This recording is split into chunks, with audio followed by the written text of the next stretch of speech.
ठीक है। So basically हम लोग ने लास्ट वाला सेशन में यही देखा था कि अगर ऐसे करके, इसीलिए बिल वाइज डिटेल्स बहुत इंपॉर्टेंट होता है, हमको पता चल जाता है कि पैसा आया है कि नहीं आया।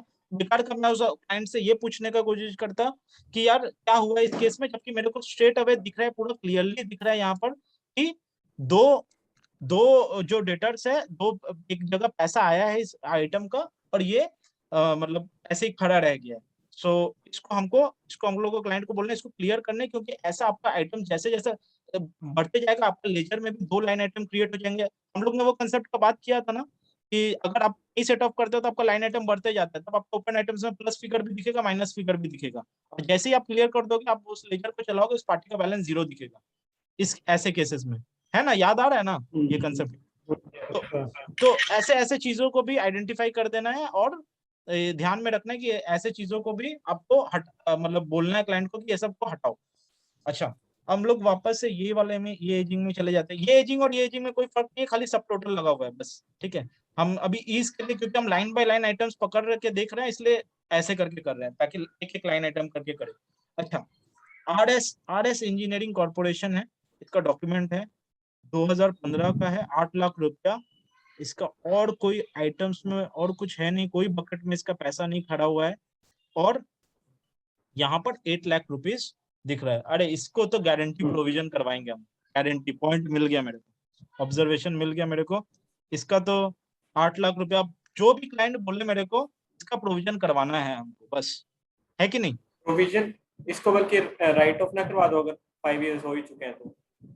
हाँ राइट, हाँ बस हम उसी तो को। राइट ऑफ के लिए भी बोलेंगे, हम राइट ऑफ के लिए हाँ बोलेंगे, क्लाइंट थोड़ा डरता है उससे, लेकिन प्रोविजन तो हाँ गारंटी वही। करवाएंगे, प्रोविजन तो हाँ गारंटेड प्रोविजन करवाएंगे, है कि नहीं? करेक्ट अग्री, करेक्ट अग्रीड है। करेक्ट करेक्ट हाँ। हाँ, तो मेरे को ऑब्जर्वेशन मिला और मैं बहुत खुश हो गया। ठीक है, बहुत खुश हुआ कि मेरे को एक ऑब्जर्वेशन मिला है। आपको पार्टनर खुश होगा कि यार मेरे को ऑब्जर्वेशन मिला है।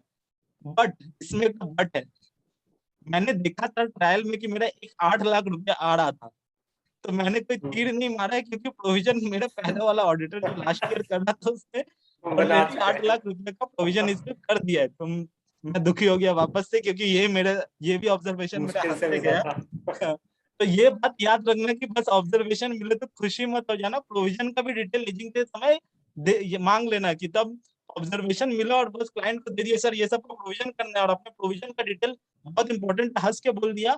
हमेशा याद रखना, डेटर एजिंग रिपोर्ट के साथ साथ प्रोविजन का भी डिटेल का फाइल ले लेना, जो आप प्रोविजन का जो ब्रेकअप दीजिए, आपका कुछ कुछ है, क्योंकि आप ऑब्जर्वेशन निकाल दोगे, पता चला सेम ऑब्जर्वेशन निकाल के क्लाइंट को दे दिए, ये तो ये होना चाहिए, इसका तो प्रोविजन होना चाहिए, तो फिर कोई फायदा नहीं हुआ। वो बोलेगा अरे किया हुआ है, तुमने देखा नहीं क्या? सो ये वाला ऑब्जर्वेशन भी मेरा गया, लेकिन लेकिन जैसा कि विनय बोल रहा था कि इसमें हम लोग राइट ऑफ के लिए बोल सकते हैं, भैया 5 साल हो गया, आप छोड़ दो। ठीक है, आहो और एक्सपेक्ट मत करो, कुछ उम्मीद मत रखो, तो इसको राइट ऑफ कर सकते हैं।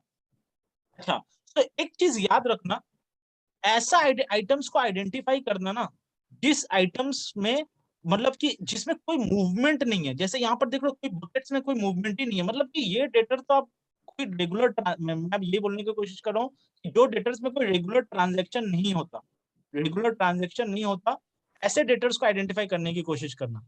मतलब जो डेटर्स में ये नहीं होता, तो वो सब डेटर्स को तुम गारंटी बोल सकते हो कि हाँ प्रोविजन करना है। ठीक है, तो ये हो गया। नेक्स्ट लाइन आइटम पे चलते हैं, है ना? कुछ पुक्टी एंटरप्राइज है, 31 दिसंबर को कुछ आ रहा है, कुछ ए बी डॉक्यूमेंट टाइप्स आ रहा है। अच्छा ठीक है, ए बी डॉक्यूमेंट टाइप्स आ रहा है, 12 लाख रुपया क्रेडिट, 12 लाख रुपया क्रेडिट। इसमें कुछ ऑब्जर्वेशन दिख रहा है क्या? हाँ नेगेटिव क्रेडिट बैलेंस हो गया ना ये। नेगेटिव नहीं हाँ मतलब नेगेटिव एग्जैक्टली, बैलेंस। मुझे भी यही लग रहा है। ये जो 12 लाख रुपया है और इसका डॉक्यूमेंट टाइप भी ए बी है, मतलब जरूर ये कुछ एडवांस दिया होगा पार्टी, कुछ माल के खरीदने के लिए कुछ एडवांस दिया होगा पार्टी। ये लोग ने स्पेशल जीएल का यूज नहीं किया, और ये लोग ने bank account debit to debtor करके छोड़ दिया इधर पैसा। अगर ये स्पेशल जीएल यूज करते तो ये पैसा एडवांस फ्रॉम कस्टमर आता। और जो भी हो, अगर अगर आप ऐसा सॉफ्टवेयर में भी काम करो जहां पर स्पेशल जीएल का कंसेप्ट नहीं है, फिर भी credit balance and debit balance will not be set of together. मतलब कि एडवांस फ्रॉम कस्टमर्स को आप डेटर्स के साथ एडजस्ट करके नेट में नहीं दिखा सकते, आपको एडवांस फ्रॉम कस्टमर्स अलग से दिखाना पड़ेगा। तो यहाँ पर भी ऑब्जर्वेशन मेरे को मिल गया है, मिला ना ये लाइन आइटम में ऑब्जर्वेशन? यस ठीक है, करेक्ट। नेक्स्ट आता है जशवंत भाई दीना भाई, कुछ है इसका, कुछ डॉक्यूमेंट नंबर है 29 जून का। अच्छा, एबी डॉक्यूमेंट नंबर है, मतलब कि जरूर कुछ एडजस्टमेंट हुआ होगा, ठीक है। और सर 5,000 रुपया, 5,000 रुपया है, 991 है। और ये 730 डेज से है, और ये बहुत दिन हो गया यार, इसका तो 2 साल हो गया, 5,000 रुपया ये दे रहा नहीं है। इसे ऑब्जर्वेशन बन सकता है क्या ये? प्रोविजन पाँच, बना के इसको डाल दो ना, प्रोविजन में सीधे। हाँ प्रोविजन कह सकते हाँ, थे। तो वही है। देखो इसमें क्या हो सकता है, इसमें हो सकता है बहुत सारा एक हो सकता है कि पार्टी ने शॉर्ट पेमेंट किया, एक हो सकता है पार्टी ने शॉर्ट पेमेंट किया, और दूसरा हो सकता है मे बी पार्टी ने टीडीएस का एडजस्टमेंट किया हो। इस ये लोग को जो अकाउंटेंट है उसको पता नहीं। सपोजिटली आप जब सेल करते हो तो आप क्या करते हो, sale account debit, sales sorry sale credit, supposedly 1 lakh, और डेटर्स डेबिट, डेटर्स को डेबिट करते हो 1 लाख से। और उसके बाद जब पैसा आता है तो सपोजिटली आपको क्या, कितना पैसा आया, 95,000 आया, सपोजिटली 5,000 रुपीज टीडीएस काट लिया, तो बैंक 95, Yes. और 2 डेटर्स, आप क्या करेंगे, डेटर्स को पूरा पूरी 1 लाख से क्रेडिट करेंगे, और अपने बुक्स में क्या खड़ा करेंगे, टीडीएस रिसीवेबल। TDS. यही होता है ना एंट्री, टीडीएस रिसीवेबल 5,000, हम्म, ठीक बोल रहा हूँ, TDS receivable yes, 5,000, yes. Bank debit Assets, correct. 95,000, 2 debtors. और ऐसा हो सकता है कि ये लोग ने नहीं किया हो, इसको बोला भाई इतना आया, इतना बिल के साथ में इतना ही दिख रहा है, बस ऐसे छोड़ दिया। तो चाहे तो ये टीडीएस रिसीवेबल में जा सकता है, कुछ भी हो सकता है, शॉर्ट पेमेंट हो सकता है। तो ऐसा नेचर्स को भी आप आइडेंटिफाई कर सकते हैं एजिंग में, है ना, ऐसा टाइप का नेचर्स क्या आ रहे हैं, ठीक है। Amount Correct. मटेरियल नहीं है, बट ऐसा टाइप का। तो इंटरनल ऑडिट जब अगर आप कर रहे हो तो आपको ये सब छोटे छोटे चीज, इंटरनल ऑडिट में तो आपको सब कुछ निकाल के पूरा एकदम क्लीन करके दिखाना है कि जीएल को, तो ऐसा ऑब्जर्वेशन भी आप निकाल सकते हो। अच्छा, नेक्स्ट आते हैं सलाम खान जाहिद खान, इसका 4 लाख रुपया है। 4 लाख रुपया यहाँ पर 61 to 90 डेज में 4 लाख रुपया आ रहा है, ठीक है, 4 लाख रुपीज आ रहा है।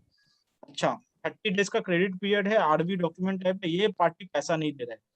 सो इसमें हम क्या करते, देखो हम ना, कंपनीज का पॉलिसी होता है कि प्रोविजनिंग ना वो मोर देन 3 इयर्स होगा तभी करेगा। ऐसा कंपनीज में जनरली पॉलिसी होता है कि provisioning more than 3 years and write off more than 5 years, generally ऐसा करते हैं company, it depends company to company, लेकिन 3 इयर्स तो रखते ही हैं। तो अब ये जो 4 लाख है ना, आप फट से ऑब्जर्वेशन नहीं बोल सकते कि इसका प्रोविजनिंग कर दो।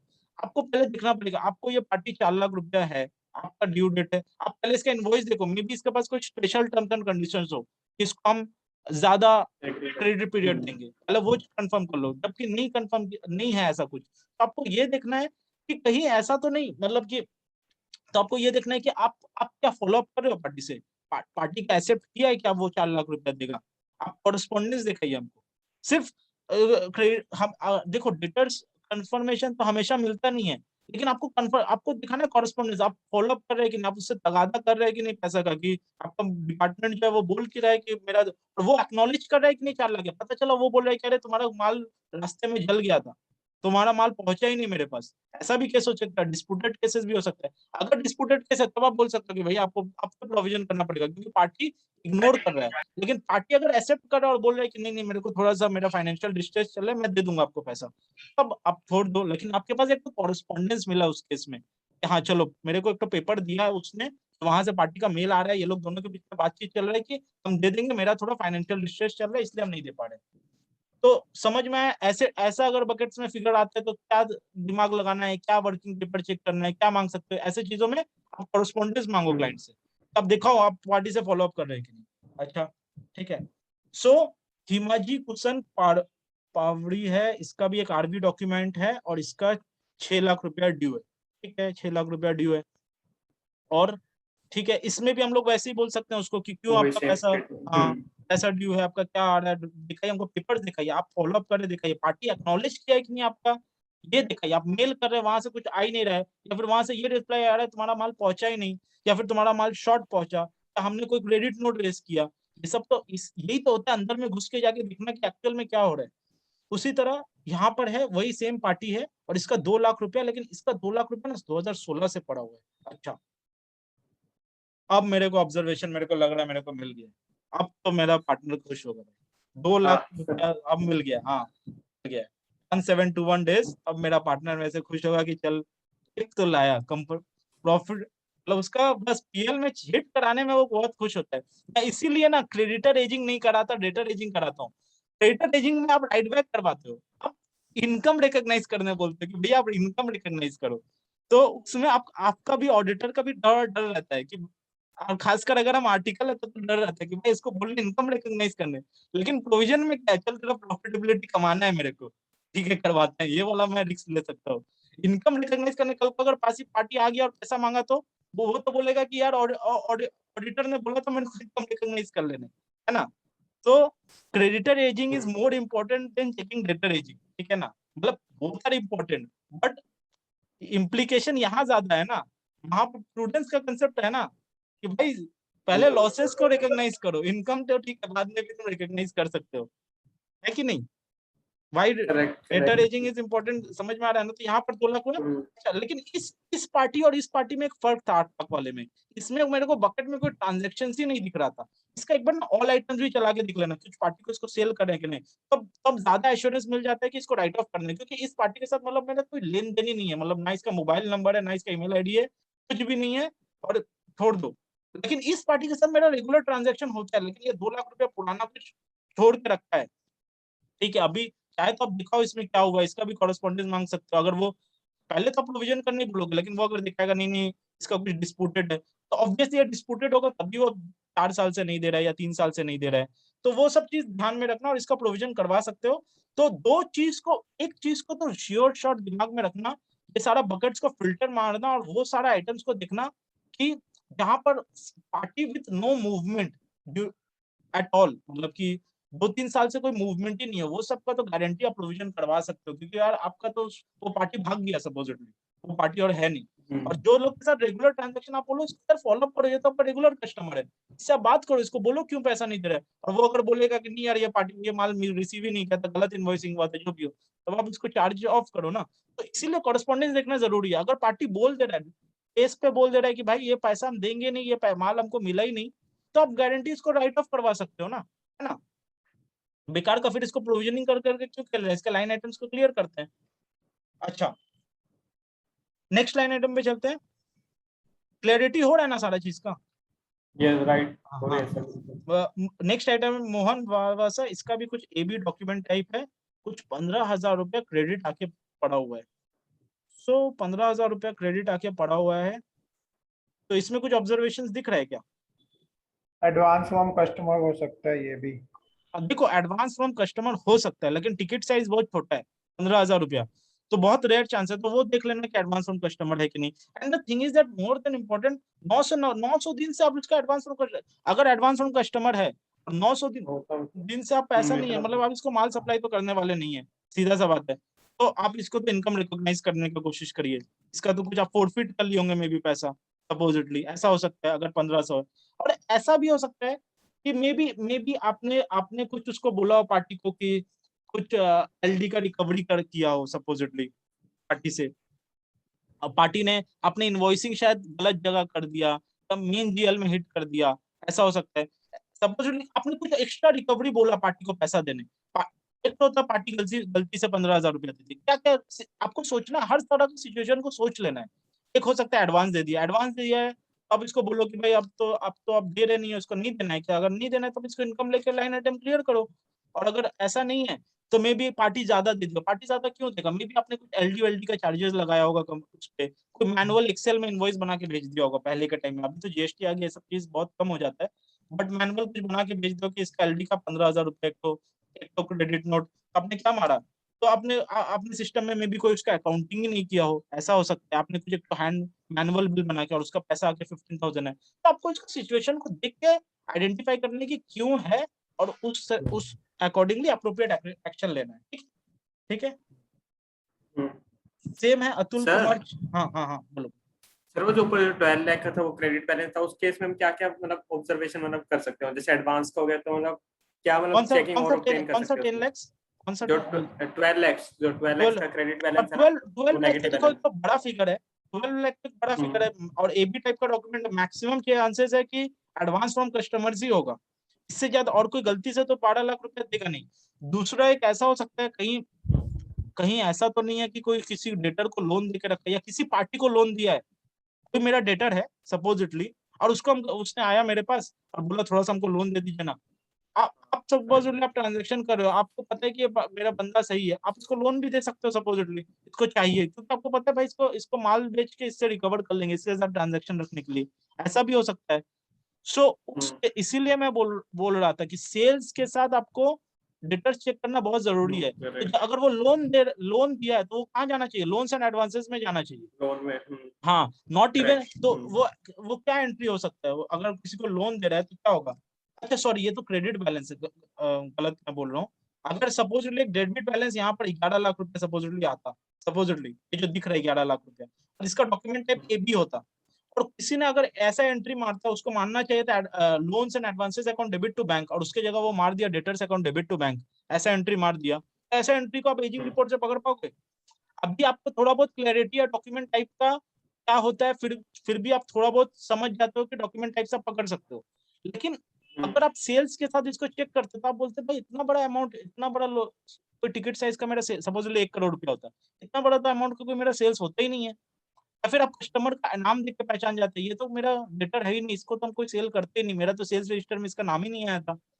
तो इसीलिए सेल्स के साथ डेटर्स को क्रॉस चेक करना बहुत जरूरी है। अच्छा, डाइवर्ट हो गया था, मैं 12 लाख रुपए से बोल रहे थे, तो वो 12 लाख क्योंकि क्रेडिट बैलेंस है, तो यहाँ पर मैक्सिमम चांसेस है कि भाई एडवांस फ्रॉम कस्टमर होगा, है ना, मतलब कि मैं यही बोल रहा था। और इसमें पेपर देख लेना, पीओ मांग लेना कि दिखाइए पीओ दिखाइए, सेल्स ऑर्डर लोन वाला दिखाइए। सही नहीं कह रहे थे सर, वो लोन डेबिट टू ऐसे हो जाता ना डेटर, नहीं, loan debit loan to asset हो जाती एडवांस, मतलब हाँ लोन तो नहीं, एडवांस ये मतलब। क्रेडिट बैलेंस है ना, हाँ तुम 12 लाख का पूछते थे इसलिए मैंने बोला कि ये मैक्सिमम चांसेस हो सकते हैं एडवांस फ्रॉम कस्टमर ही हो, हाँ, मतलब एडवांस वही मिला है तो लोन एंड मतलब ये एडवांसेस के क्रेडिट केस साइड है, में। हाँ लाइबिलिटी साइड है। मैं बोल रहा था अगर कोई बड़ा टिकट साइज अगर आपको 11 लाख रुपया सपोजिटली, और यहाँ पर डॉक्यूमेंट टाइप सपोजिटली ये भी दिखता है सपोजिटली, तो एक ऐसा तो हो सकता है ना कि पार्टी को सेल ही नहीं किया हो, कुछ सेल नहीं किया है, किसी कस्टमर को एडवांस दिया हो सपोजिटली, किसी कस्टमर को, तो क्या एंट्री पड़ेगा, loans and advance account debit to correct bank correct. हाँ पड़ेगा, यही पड़ेगा ना। उसके जगह वो अगर मार दिया correct. Debtors account debit to bank, पकड़ पाओगे एजिंग रिपोर्ट में, नहीं पकड़ पाओगे। और करेक्ट सर। तुमको तो इनवॉइस वाइज डिटेल भी नहीं देता पार्टी, तुमको तो टोटल करके देता है, समराइज फॉर्म में देता है, हाँ कैसे पकड़ोगे। इसीलिए इनवॉइस वाइज डिटेल लेना है, इसीलिए सेल्स के साथ इसको रिको करना बहुत ज्यादा जरूरी है। अब हम लोग बात करेंगे, अगर सेल्स के साथ रिको नहीं करेंगे तो कहाँ कहाँ असर्शंस में हमको इफेक्ट भी पड़ेगा, वो भी मैं बता दूंगा कहाँ कहाँ। इसलिए जिसको सेल्स चेक करना होता है उसी को डेटा चेक करना होता है हमेशा, तभी उसको फुल कंट्रोल मिलता है। वो देख हाँ लेगा अरे अतुल कुमार चौधरी करके तो मेरा कोई पार्टी ही नहीं है जिसको हम सेल किए, मेरा तो सेल्स रजिस्टर में भी नहीं आ रहा है, इसको कहाँ से 11 लाख रुपए पड़ गया, है ना। ठीक करेक्ट है, सर। क्लैरिटी है। यस यस बिल्कुल आ हाँ, गया। अब अतुल कुमार चौधरी हो गया, यहाँ पर 11 लाख रुपया इसका आ रहा है, तो यहाँ पर भी 74 डेज से पैसा लटक रहा है, तो इसमें भी हम कॉरेस्पॉन्डेंस मांग कर रहे हैं, क्यों। और देखो यहाँ पर हाँ इसके नीचे भी एक तो है, डीडी का डॉक्यूमेंट टाइप होता है डेबिट नोट, ठीक है, तो और डेबिट नोट भी इसको रेस किया गया 10,000 रुपया का, और ये दोनों पैसा लटक रहा है। तो ये सब इसके ऊपर भी, अच्छा पैसा लटक रहा है तो उसमें भी मेरे को एक और एक ऑब्जर्वेशन याद आ गया कि बहुत बार इंटरेस्ट का भी क्लॉज होता है इनवॉइसेस में, कि अगर आप मेरा 30 दिन के अंदर पैसा नहीं दीजिएगा तो हम आपसे इंटरेस्ट चार्ज करेंगे, है ना, ऐसा भी क्लॉज होता है। तो अगर यस। आपका इनवॉइस में ये सब लिखा हुआ है तो ये सब मानिए, आप अगर आपको ये 74 डेज हो गया पैसा नहीं दे रहा है तो इसको आप इंटरेस्ट चार्ज किए हैं क्या, वो बोलेगा हाँ किए हैं, ये देखिए 10,000 रुपया सपोजिटली। और अगर नहीं किया तो हम लोग बोल सकते हैं कि आप ये भी करिए, है ना, ये भी बोल सकते हैं। हाँ सो करेक्ट। यहाँ पर भी पैसा नहीं आ रहा है तो इसमें भी कॉरेस्पॉन्डेंस डॉक्यूमेंट चेक करेंगे, भाई वो एक्नॉलेज तो कर रहा है कि पैसा नहीं आया है ना, तो सारा चीज चेक कर रहा है कि नहीं। और ये डीडी डॉक्यूमेंट टाइप किसके लिए होता है? डेबिट नोट, तुम तो वीडियो देखते नहीं हो, सब कुछ तो है डेबिट ही। वो तो डीजी होता है, वो तो डीजी नहीं होता। डीजी क्रेडिट नोट है शायद, एक बार चेक कर लेना डीडी शायद, और मैंने तो वहीं से एसएपी से दिख के बैठा था, जहां तक डीडी का मतलब डेबिट नोट ही दिख रहा था मेरे को, एक बार चेक कर लेना, मैं गलत भी बोल सकता हूँ जब, बट मेरे को दोनों इंटरचेंज हो गया होगा, डीजी जहां तक होता है क्रेडिट नोट, इसलिए मैंने माइनस में लिखा था, और ये डीडी होता है डेबिट नोट, तो इसमें भी वो सब कॉरेस्पॉन्डेंस और ये सब चेक कर सकते हैं, ठीक है ना। आगे बढ़ते हैं, ठीक है। अच्छा, भारत ट्रेडर्स आ गया, इनवॉइस आ गया, यहाँ पर 16 लाख रुपया, और ये तो छोटा सा ही बकेट में आ रहा है 0 to 30 डेज, तो इसमें भी देख सकते हैं क्यों लेट कर रहा है, मे बी, तो इसमें भी सब्सिक्वेंट पेमेंट देख सकते हैं। तो ये सारा चीज में जो सबका पैसा आ रहा है इसका सब्सिक्वेंट भी देखना है, ठीक है, सब्सिक्वेंट भी थोड़ा हाँ थोड़ा मेजर मेजर बड़ा बड़ा पार्टी का तो जरूर से देखना है। और इसने तो क्रेडिट नोट रेस किया पार्टी ने 10,000 रुपया, डीजी, जैसा मैं बोल रहा था, मेरे पास इंफॉर्मेशन है ईशांत कि डीजी क्रेडिट नोट होता है, चेक कर लेना एक बार, मैं लिखने में गलती ऑब्वियसली कर ही सकता हूँ, बट डीडी और डीजी में से एक तो डेबिट होता है, एक तो क्रेडिट नोट होता है, ठीक है, चेक कर लेना, वो भी चेक करना भी दिखाया था, F5 करके कर सकते हैं, ठीक है। और भारत ट्रेडर्स है तो इसका भी क्रेडिट नोट है और इसका भी पैसा नहीं आ रहा है, सो ये भी देखना जरूरी है। सो वही है, कुछ कॉरेस्पॉन्डेंस देखना बहुत जरूरी है, क्योंकि कहीं इस केस में देखो ये 10,000 रुपए क्रेडिट नोट रेस थे, इसने अकाउंटिंग भी किया, कल को पार्टी भी तो एलडी काट सकता है ना कि उसको टाइम पे माल नहीं मिला, उसको जितना टाइम था, वो अगर इंटरेस्ट चार्ज करता है कि भाई मेरे को 30 दिन के अंदर पैसा नहीं मिलेगा तो हम इंटरेस्ट चार्ज करेंगे, तो पार्टी भी एलडी चार्ज करता है कि भाई मेरे को अगर इतना दिन के अंदर ये माल डिलीवर नहीं हुआ ना, एवरी वीक का हम 5% एलडी काटेंगे, तो मे बी वो एलडी काटा हो और वो ये लोग रिकॉर्ड नहीं किया हो वो वाला चीज को, ठीक है ना। ये जो ऊपर में 5,000 रुपया वो कम पे किया, मे बी उसने एलडी काटा हो, ये लोग ने अकाउंटिंग नहीं किया हो, 5,000 रुपया तो हम लोग बात कर रहे थे, तो बहुत सारा चीज हो सकता है, ठीक है। तो ये सारा चीजों को ध्यान में रखना है, ऐसे करके ऑब्जर्वेशन निकालना है। फिर एशाह एक पार्टी है, इसका छोटा सा 10 रुपया मे बी राउंडिंग ऑफ का कुछ हो सकता है, बहुत बार देखोगे 1 रुपया, 2 रुपया, 3 रुपया, 5 रुपया ऐसा रहता है, तो वो सब समय में ऑप्शन होता है वो लोग के पास कि राउंडिंग ऑफ जीएल में आपका अगर डेटर 1 लाख रुपया का है और अगर आपको पैसा आया 99,999 सपोजिटली, तो आप 1 रुपया राउंडिंग ऑफ अकाउंट डेबिट कर दीजिए उसको, अब नहीं करके रखेगा और ये 100 रुपया 10 रुपया ऐसे करके नहीं दिख रहा रखे होगा रखेगा, आपके तो ये उसमें। सब खाली लाइन आइटम बढ़ा रहा है और ये कर रहा है, तो ये सबको आप चार्ज ऑफ कर दीजिए ना। तो आपने कितना टाइप का ऑब्जर्वेशन निकाला, आपको क्लैरिटी मिला है एजिंग रिपोर्ट में? आपने यस सर। आपने क्या क्या एडवांस ऑब्जर्वेशन इसका निकाला, मिला। जल्दी से इसको समराइज कर 7 लेते 8 हैं। 8 10 टाइम्स होगी मतलब हाँ ऑब्जर्वेशन तो। हाँ, थोड़ा सा फटाफट बताना, मोर देन 3 इयर्स को थोड़ा सा ध्यान से देखना है, 3 इयर्स को, उसका प्रोविजन हाँ करवा हाँ सकते मोर हैं देन क्या? 3 इयर्स को देखना है। उसके बाद नंबर एक 2, हाँ एडवांस का पॉइंट है। हाँ, डेबिट डेबिट ओल्ड डेबिट को देख, अच्छा ठीक है, मैं लिख रहा नहीं हूँ, हम लोग डिस्कस कर लेते हैं। एक हो सकता है मोर देन 5 इयर्स देख सकते हैं, स्मॉल बैलेंसेस देख सकते हैं, अच्छा थोड़ा थोड़ा लिखते जा रहा हूँ, मोर देन 5 देख सकते हैं, मोर देन 3 देख सकते हैं, स्मॉल बैलेंस देख सकते हैं, मतलब छोटा छोटा, मतलब जो बकेट्स में लिस्ट आ रहा है कॉरेस्पॉन्डेंस चेक कर सकते हैं, कॉरेस्पॉन्डेंस चेक कर सकते हैं, सब्सिक्वेंट रिसिप्ट रॉन्ग चेक तो कर सकते हैं, करेक्ट। सब्सिक्वेंट रिसिप्ट चेक कर सकते हैं, और मतलब और क्या है, मतलब बहुत सारे ही बोला था। फॉलो हाँ अप मेंटेन कर रहे हैं कि हाँ नहीं? हाँ, वही फॉलो अप डिस्प्यूटेड मेंटेन कर अगर ले। डिस्प्यूटेड, हाँ, हाँ डिस्प्यूटेड डिस्प्यूटेड अगर कुछ है कि नहीं, disputed amount, small small debit, small credit, small debit और स्मॉल क्रेडिट पर ध्यान रखना है। एडवांसेस के ऊपर देखना है कुछ एडवांस आ रहा है कि नहीं जीएल में, ठीक है ना। इनवॉइस इनवॉइसिंग हाँ हाँ, इनवॉइसेस कोई लोन्स बेसिक। एंड एडवांसेस और नेचर का तो घुस कर नहीं रखा, इसलिए सेल्स के साथ सेल्स वाले आदमी को ही चेक करना चाहिए, नहीं तो वो ऐसा चीज को नहीं निकाल पाएगा, है ना, पार्टी को नहीं आइडेंटिफाई कर पाएगा, क्योंकि वो अगर खाली डेटर्स है। तो और करेक्ट एजिंग्स का डॉक्यूमेंट भी, के, हाँ क्या क्या क्या क्या, करेक्ट डॉक्यूमेंट, हाँ करेक्ट हाँ डॉक्यूमेंट के अगेंस्ट मतलब वो रेलेवेंट मतलब वो हाँ क्लियरेंस हुई हो। हाँ हाँ हाँ, सो ये सब डॉक्यूमेंट टाइप का आइडिया रखना है। तो डॉक्यूमेंट बहुत सारा, टाइप। मतलब इतना दिन से एजिंग मिल रहा था, एजिंग लेते थे फाइल में डाल दे रहे थे, यही कर रहे थे, तो हाँ, अब मिल गया ना, कितना सारा चीज एजिंग में निकाल सकता है। क्रेडिटर्स में भी सेम तरह का थॉट प्रोसेस लगाना है, ठीक है, बट मेरे को यही दिखाना था कि थॉट प्रोसेस ऐसे लगाते हैं, देखो कुछ ना कुछ तो मिस कर रहा हूँ, ऑब्वियस सा बात है, बट आइडिया मिल रहा है ना कितना थॉट प्रोसेस लगा सकते हैं। इतना सारा बहुत तरह करेक्ट। का एनेक्शर्स बना के दे सकते हैं, तुम लोग बोलते ऑब्जर्वेशन नहीं मिलता, अरे भर के ऑब्जर्वेशन मिलेगा, है ना, ऑब्जर्वेशंस भर के सही है। मिलेंगे, ठीक है। और नीचे में मैंने ऐसे एक रिको कर लिया, मैंने पहला एजिंग, अच्छा एजिंग भी जब जो जो चीज मेरे को क्लाइंट बना के दे रहा है, ये चीज कर लिया कि भाई लेजर के साथ मैच कर रहा है, तो और हम लोग ने बात किया था लेजर के साथ एजिंग मैच भी नहीं कर सकता है, क्यों, सब लेजर जीएल का कंसेप्ट है, ठीक है। तो हर चीज कुछ भी हाथ में दे तो ऑडिट करना शुरू मत कर देना, हमेशा रूट डॉक्यूमेंट के साथ उसको लिंक करना। मैंने पहले ट्रायल के साथ लेजर मिलाया, अब मेरा लेजर हो गया, मेरे को एश्योरेंस है, अब कुछ भी शेड्यूल दे रहा है उसको मैं लेजर के साथ मिलाऊंगा, एजिंग मिल रहा है उसको मैं लेजर के साथ मिलाऊंगा, हर चीज को मेरे को लेजर के साथ मिलाना बहुत ज्यादा जरूरी है, ठीक है ना। यहाँ तो अच्छा, अब मैं थोड़ा क्विकली एक बार बता भी देता हूँ कि अगर सपोजली क्लाइंट एजिंग नहीं देता तो कैसे ये एजिंग बनाएंगे, ठीक है ना, ये भी बता देता हूँ, इधर क्लोज हो जाएगा ये वाला चैप्टर। सो अगर क्लाइंट एजिंग नहीं देता तो यहाँ ऐसा टेम्पलेट बना लेना, ठीक है, ऐसा बकेट्स मैंने तो अभी तक रेडीमेड दे ही दिया तुम लोगों को, तुम लोग भी ये बकेट बना दो, ठीक है, लेजर के पास, लेजर के, और तुमने लेजर का पूरा डंप निकाल लेना, ठीक है, लेजर का पूरा डंप निकाल लेना, वहां पर एक तो कॉलम कॉलम इंसर्ट कर देना वहां पर, ये सारा बकेट से पहले 2 कॉलम इंसर्ट करना, सॉरी बकेट इतना सारा होगा, आई से लेके जो कॉलम्स दिख रहा है ना आर तक, इतना बकेट बना देना, ठीक है। जीएल तो दिख जाएगा ऐसे करके, सपोजिटली जीएल का डंप दिख रहा है, इतना इतना जो डेटा है ना वो जीएल का डंप, ठीक है, जीएल का डंप। ऑब्वियसली पार्टी ने, देखो जीएल में भी ये सब आ जाता है, तो जो जो देखो मैं दिखा देता हूँ, लेजर में भी सब कुछ है, डॉक्यूमेंट नंबर है ही, डॉक्यूमेंट टाइप है ही, है ना, पोस्टिंग डेट है, मतलब इनवॉइस डेट है, डॉक्यूमेंट डेट, पोस्टिंग डेट है ही, ठीक है ना। अकाउंट नंबर ये सब हटा देना, अकाउंट नंबर का कोई रेलेवेंस नहीं है, प्रॉफिट सेंटर का कोई रेलेवेंस नहीं है, ऑफसेटिंग अकाउंट का कोई रेलेवेंस नहीं है। देखो कस्टमर का जीएल कोड है, कस्टमर का नेम भी आ जाता है, ठीक है, नहीं आएगा तो कस्टमर मास्टर डेटा से उसका वीलुकअप लगा के कर सकते हो, ठीक है। अमाउंट आ गया, बस इतना ही तो मेरा मेजर इन्फॉर्मेशन है। और अगर इनवॉइस नंबर, मैंने बोला था ना लेआउट चेंज करके इनवॉइस नंबर डाल सकते हो, ठीक है, रेफरेंस यहाँ पर आ रहा है, मैंने FAGLB03 में दिखाया था ना कि यहाँ पर एक ऑप्शन आता है स्क्वायर बॉक्स का, उधर पर लेआउट चूज करने का ऑप्शन आता है, वहां पर बहुत सारा कॉलम्स होता है, जो जो कॉलम्स को जरूरत पड़े वो कॉलम्स रखना, बाकी को हटा सकते हो, ठीक है।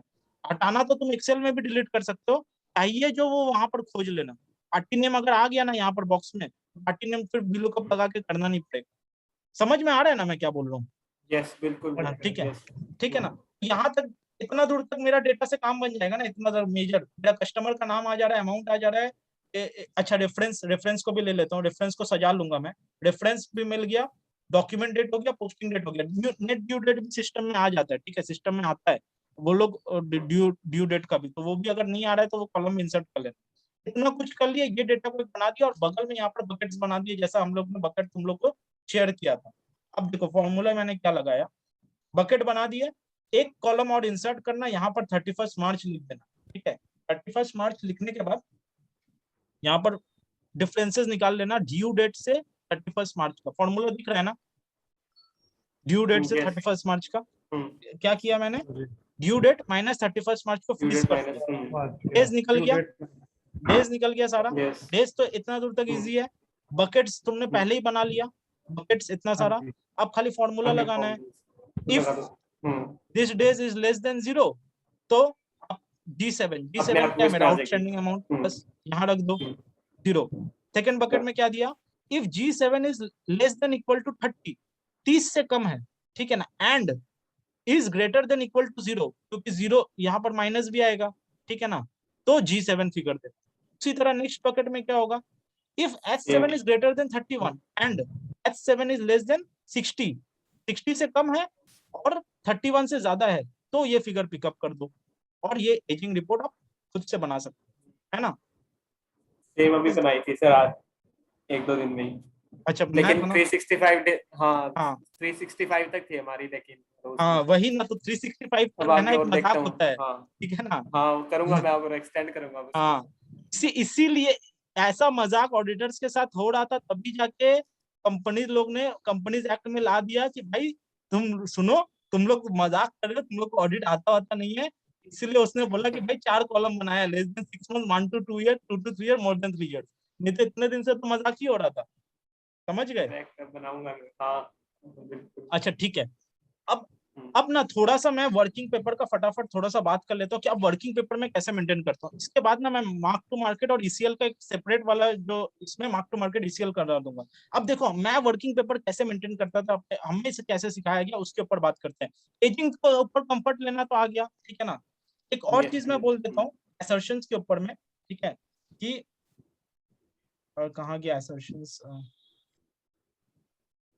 हाँ देखो assertions एग्जिस्टेंस होता है, कंप्लीटनेस होता है, वैल्यूएशन होता है, डिस्क्लोजर होता है, 3-4 assertions है जो हम लोग डेटास के ऊपर चेक कर सकते हैं, ठीक है। अब देखो मैंने जितना अभी तक एक्टिविटीज किया, इससे मैं कंप्लीटनेस नहीं एश्योर कर पा रहा हूँ, ठीक है। कंप्लीटनेस मैं कब एश्योर करूंगा, जब मैं कट ऑफ लूंगा, मैं 4-5 इनवॉइसेस लूंगा लास्ट का जो 31 मार्च का, कि अच्छा यहाँ तक क्लोज है, ठीक है ना। इसका एश्योरेंस नहीं मिल रहा है, इसलिए मैं बार बार बोल रहा था कि डेटर्स को सिर्फ अकेले चेक करने से काम नहीं बनेगा, हमको सेल्स के साथ डेटर्स को चेक करना जरूरी है, समझ गए, फर्स्ट थिंग, ठीक है। कंप्लीटनेस का हमें फुल एश्योरेंस नहीं मिलता, एग्जिस्टेंस का एश्योरेंस मिलता है क्या, एग्जिस्टेंस का भी फुल एश्योरेंस नहीं मिल रहा है, क्योंकि मैंने जैसा बोला loans and advance account debit to bank होना चाहिए था, debtors account debit to bank, अगर ऐसा एंट्री मार दिया और तुम्हारे डेटर्स एजिंग रिपोर्ट में घुसा हुआ है, तुम कैसे बोलोगे कि वो डेटर्स है कि नहीं, है ना। तो इसीलिए सेल्स के साथ करना है। तो लेकिन वही थोड़ा बहुत वैल्यूएशन का भी फुल कंफर्ट नहीं ले सकते, लेकिन कुछ एक्सटेंड तक ले सकते हैं, जहां जहां प्रोविजन करवाना था वो सब हम ले सकते हैं, ठीक है ना। और डिस्क्लोजर्स तो हम लोग देखेंगे, डिस्क्लोजर्स तो हम लोग को, डिस्क्लोजर देखो मेरे कंपनी ने कैसे करके दिया है, मेरे कंपनी ने ऐसे करके दिया है, सिंपल, मेरे को बेवकूफ बनाया है, कहाँ गया है, हाँ ऐसा बना के दिया है सर हाँ हाँ बोलो बोलो। सर इसमें सर वैल्यूएशन का कैसे हुआ, मतलब shouldn't it be arithmetical accuracy instead of valuation assertion में, क्योंकि इसके अंदर मतलब वैल्यूएशन तो मेनली उसमें होता है ना एसेट्स के अंदर कि हम वहाँ पे फेयर वैल्यू एंड ऑल नहीं वैल्यू मतलब कंपनीज एक्ट में किस लिखा है। वैल्यू, नहीं अरिथमेटिकल एक्यूरेसी बोल के कोई असर्शंस नहीं है यार, वैल्यूएशन में नहीं,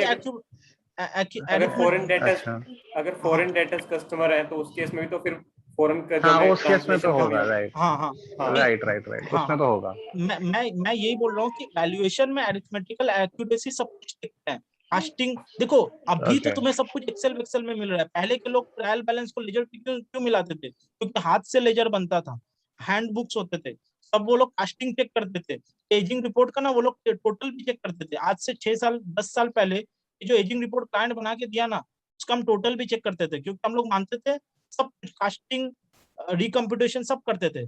तो वैल्यूएशन भी मैं यही बोल रहा हूँ कि वैल्यूएशन भी मैंने फुल फ्लेजेड नहीं चेक किया है, मेरा वैल्यूएशन का भी असर्शन अभी भी छुटा हुआ है, क्योंकि मैंने सेल्स नहीं चेक किया है, कितना वैल्यू में सेल किया है, पार्टी को टिक किया है कि नहीं, सही रेट्स आ रहा है कि नहीं, वो तो नहीं चेक किया, मैंने कुछ पार्ट चेक किया, इसलिए मैं बोल रहा हूँ कि मेरा असर्शन सारा कंप्लीट कुछ भी ठीक से नहीं है। अब मैं यहाँ से ये असर्शन फिर भी थोड़ा बहुत ले सकता हूँ कि प्रेजेंटेशन का, जो कि प्रेजेंटेशन भी मेरा उतना सही नहीं है, क्योंकि प्रेजेंटेशन जो मेरे को क्लाइंट बना के दिया वो क्या बना के दिया, ऐसा बना के दिया, ऐसा बना के दिया ना क्लाइंट मेरे को। यस लेकिन ऐसा क्या प्रेजेंटेशन करेक्ट है अभी का कंपनी से जो बोल रहा है, नहीं ऐसा प्रेजेंटेशन नहीं है अभी का कंपनी से में, क्या है presentation, this is the format, less than 6 months आप दिखाइए, 6 मंथ्स टू 1 पूरा बकेट दिखाइए आप चारों का, उसमें से अनडिस्प्यूटेड अमाउंट दिखाइए जो कि गुड है, अनडिस्प्यूटेड अमाउंट दिखाइए जो कि डाउटफुल है, जैसा मेरे एग्जांपल में 8 लाख था, गुड जो है जो मेरे एग्जांपल में 35 लाख है, डिस्प्यूटेड कुछ है तो वो बताइए, इसीलिए मैं बोल रहा था देखो डिस्प्यूटेड थोड़ा देखो, डिस्प्यूटेड अमाउंट क्या है ना, देखो कहीं ना कहीं अब कंपनीज एक्ट ऑडिटर को स्मार्ट बना दे रहा है ना, समझ में आया। राइट तो अब क्लियरिटी है, वैल्यूएशन का वो भी हो जाएगा ना कि वो विजन वाला पार्ट कितना है वो भी वैल्यूएशन में आ जाएगा। हाँ हाँ हाँ हाँ वही तो, वो भी वैल्यूएशन में आ जाएगा, इसलिए मैं तो बस खाली ये बोल रहा हूँ कि ये 4 मेजर असर्शंस होते हैं, लेकिन इसमें मैंने कुछ एक्सटेंट तक ही कंफर्ट ले पाए हैं। अब मैं स्मार्ट हूँ, मैंने आरबी डॉक्यूमेंट टाइप से समझ लिया कि हाँ ये इनवॉइस बना होगा, ठीक है, लेकिन एबी में फिर भी मेरा कॉन्फिडेंस नहीं है, क्योंकि एबी तो loans and advance account debit to bank भी हो सकता है ना। सो तो वही मैं बोल रहा हूँ कि ये सारा असर्शंस का फुल फ्लेजेड कंफर्ट अभी तक नहीं आया, इसलिए हमको सेल्स के साथ पूरा मैच कराना है।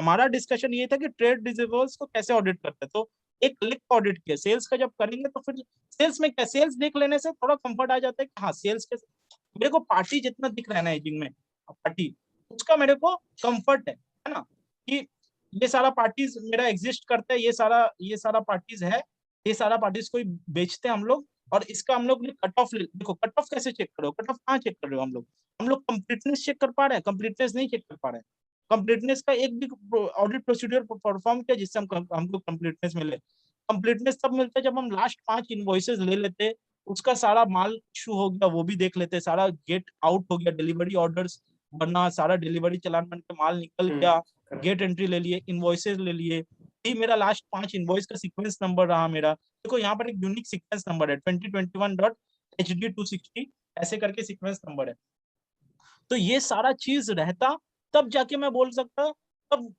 जाके मैं कंप्लीटनेस एश्योर कर पाता। तो जो और असर्शंस का एक जो इम्पोर्टेंट जो पॉइंट है जो कि है कहाँ गया, असर्शंस का जो कट ऑफ अप्लाई कर कैसे सकते हैं, मतलब कट ऑफ, क्योंकि एक दिन में काफी सारे डेटर्स होते हैं कंपनीज में, तो नहीं एक दिन में नहीं ना, लास्ट का कट ऑफ मतलब 31 मार्च का, अगर तुम बैलेंस शीट का ऑडिट कर रहे हो तो 31 मार्च का लास्ट का 5 बिल्स का ये ले लिए, लास्ट जो 5 इनवॉइसेस मिले उससे तुमने कट ऑफ प्रोसीजर्स फॉलो किया। कट ऑफ का मतलब क्या होता है, जब फिजिकल वेरिफिकेशन करने जाते हो तो लास्ट का जो आइटम्स इशू हुआ, लास्ट का आइटम जो जीआरएन बना, उसका तुम पेपर्स अपने पास रखते हो कि इसके बाद और जीआरएन बना नहीं है। कट ऑफ कंप्लीटनेस का एक और कट ऑफ का ये भी होता है कि कट ऑफ एक डेट ले लिए, जैसे कि आप 31 मार्च में जो जाके सारा इन्वेंट्री को ऑडिट नहीं कर सकते, आप क्या करोगे, आप 28 मार्च को जाओगे, 29 मार्च को जाओगे, तो 28 मार्च को जो लास्ट जीआरएन बना ना हम वो ले लेते हैं, और 28 मार्च को जो लास्ट इशू हुआ हम वो भी ले लेते हैं, वो दोनों डॉक्यूमेंट्स रखते हैं। इसके बाद हम पूरे इन्वेंट्री को गिनते हैं, गिनने के बाद अब ऑब्वियसली हमको गिनने में 2 दिन लग गया, सपोजिटली 2 दिन लग गया, तो वो 2 दिन में जितना माल आया और जितना माल और भी आया होगा और जितना माल इशू हुआ होगा उसको हम लोग मैनुअल एडजस्ट करके 31 मार्च का इको बनाते हैं, है ना, ऐसे ऐसे ही तो करते हैं, ठीक है, ऐसे ही करके तो करते हैं, नहीं क्या? यस ठीक है, तो ये एजिंग वेजिंग कंसेप्ट समझ में आ गया। और कुछ है तो बोल दो। तो इसलिए मैं बार बार बोल रहा हूँ कि कंप्लीटनेस मेरा सारा अच्छा इधर पढ़ लेना, ठीक है, अब पढ़ना, इंटर का बुक है चैप्टर 9, ठीक है, चैप्टर 9 है इंटर का, audit of financial statements, sir पर एजर्शंस के बारे में क्या क्या प्रोसीड्योर से लिखा हुआ है, हम लोग ने क्या क्या परफॉर्म किया वो पढ़ना, और क्या क्या हम लोग ऑब्वियस इतना डिटेल में नहीं होगा, लेकिन वहां पर सेल्स से रिलेटेड कैसे एजर्शंस को क्रॉस टैली करते हैं उधर एजर्शंस में लिखा हुआ है, इसलिए मैं बार बार बोल रहा हूँ एग्जिस्टेंस आपको आरबी डॉक्यूमेंट टाइप से फिर भी मिल गया, लेकिन अगर आरबी डॉक्यूमेंट टाइप नहीं देता, अगर आपको क्लाइंट ऐसे करके बना के दे देता, टोटलिटी में दे देता, आप कैसे पता करते कि वही डेटर्स है कि नहीं है? आप पता कर सकते थे? नहीं पता कर सकते थे ना, अगर आप सेल्स नहीं चेक करते।